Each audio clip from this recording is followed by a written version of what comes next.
DJ লাইটের মতো জ্বলছে, সেটা দেখে আমরা গাড়ি দাঁড় করিয়ে এই হোটেলে দাঁড়িয়েছি। হোটেলে রুটি খেয়ে দিয়ে আর বেরোবো। কিছুক্ষণ অপেক্ষা করছি, হোটেলের লোকজন এই বন্দর মুখে তাও বললো যে বানিয়ে খাওয়াবে আমাদেরকে। ফাইনালি খাওয়া দাওয়া করে আমরা বেরোলাম। বেরিয়ে যাচ্ছি, এত বৃষ্টি পড়েছে সকাল থেকে, খবর পাচ্ছি চারদিকে যত ছোট ছোট ক্যানেল ছিল রাস্তার উপরে সমস্ত জায়গায় জল উঠে গেছে। যেতে পারবো না এখনো, বুঝতে পারছে না। তা ঝাড়গ্রামের বাজারটা এই বেরোচ্ছি এখন।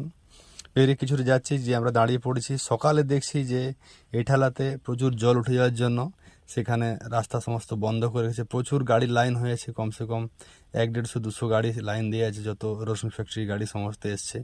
কেউ যেতে পারেনি, রাত 8টার থেকে সেখানে আটকে রেখেছি। আমরা এসে পৌঁছেছি রাত্রি 1টার সময়, এসে ওখানে রেস্ট করেছি। সকালবেলা উঠে দেখছি সমস্ত কিছু জল প্রচুর হয়ে আছে।